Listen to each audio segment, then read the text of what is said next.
So that's it. And Saint Augustine tries to explore the concept of free will. Okay. In our next slide, we can see now it emphasizes individuals' capacity to choose between good and evil. Okay. As you are trying to watch this video, because kaya nga recorded to, each of us meron tayong tinatawag na free will, right? Okay? So you can choose it's either good or evil. So the choice of being good or bad is always in the hands of the individual. So the choice is yours. Regardless of how other people might consider your decision, but it's all yours. It's your decision. So according to Saint Augustine, he presented the interconnectedness of memoria, which is called as memory, the intellectus or the intellect, and the voluntas will as key faculties of the self. So we can see now na St. Augustine grappled with the concept of free will, emphasizing individuals' capacity to choose between good and evil. That's why he believed the choice of being good is always in the hands of the individual. So it shapes our faculties, our understanding of ourselves, and our relationship with the world.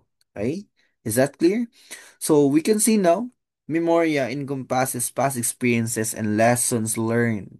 Because memory yan eh. Ito yung lahat ng experiences mo ay interconnected yan with your memories. May mga memories na hindi kayang kalimutan ng brain natin because meron siyang relevance, meron siyang significance sa ating buhay. Next is the intellectual or the intellect or the intellectus. It is the faculty to reason, understand, and contemplate the truth. Analyze the truth because intellect yan. Ito yung intelligence. Our capacity to think. Okay? Regardless kung easy or difficult.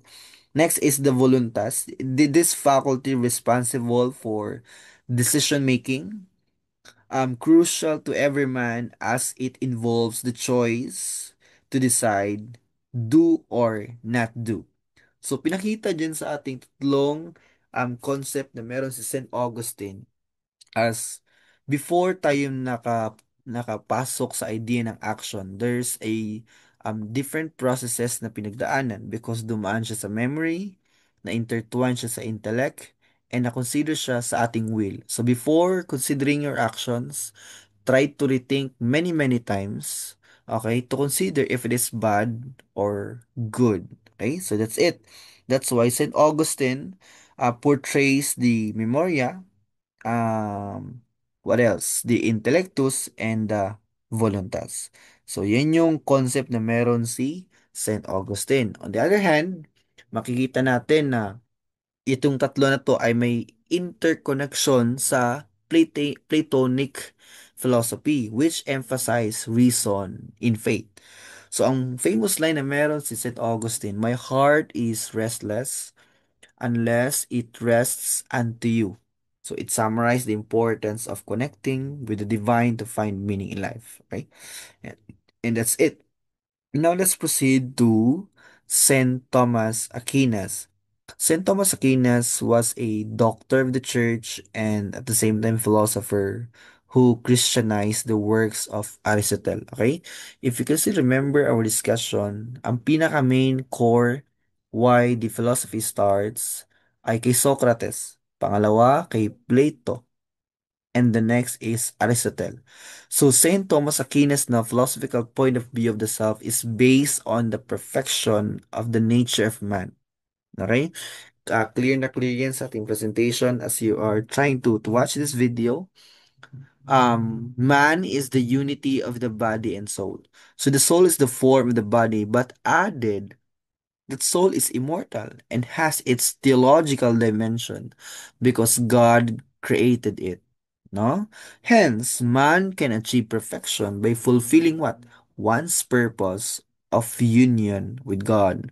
So we can see now the emphasis, the relevance of intellect and will, with the intellect allowing man to contemplate the truth and the will enabling him to choose the good. So according to Saint Thomas Aquinas, it is being linked to faith and reason because reason provides insights, okay, into the world, while faith guides toward ontological truth, which creates harmony. Okay? So I hope it's clear, no? Clear sa atin. Mas na bigyan natin ng justice, contextualization yung concept. Okay? Now, let's proceed to another slide. Let's proceed to modern philosophy. Okay, so modern philosophy, we can see now, si, Descartes. To other research, Descartes, or to other context, Descartes. Okay?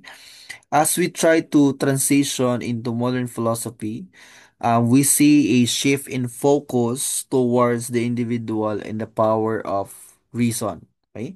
Because this era, spanning from Descartes to Kant, it emphasized the importance of self-awareness and the pursuit of knowledge through what? Rational inquiry. Okay, makikita natin dyan na may sari-sariling idea to lahat ng philosopher na under sa modern.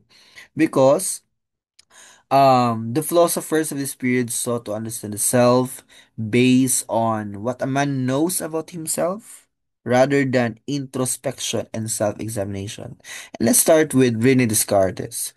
Rene Descartes, during his time, 1596 to 1650, the Cartesian self and methodic doubt, this modern philosophy shifted its focus to the origin of knowledge and the nature of the self, emphasizing what individuals can know about themselves.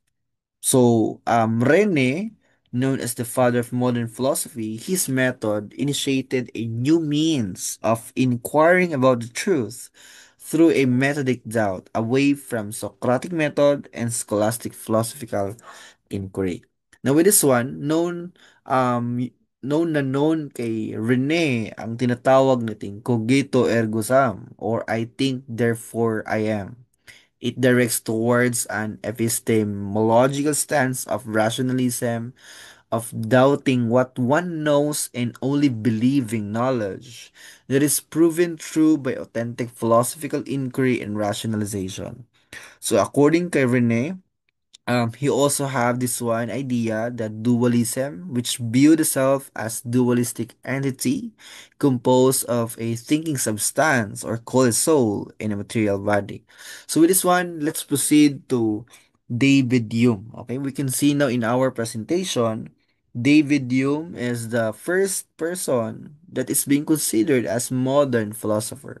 So nagsimula yung story niya from 1711 to 1776, which known sa kanya yung tinatawag nating bundle theory.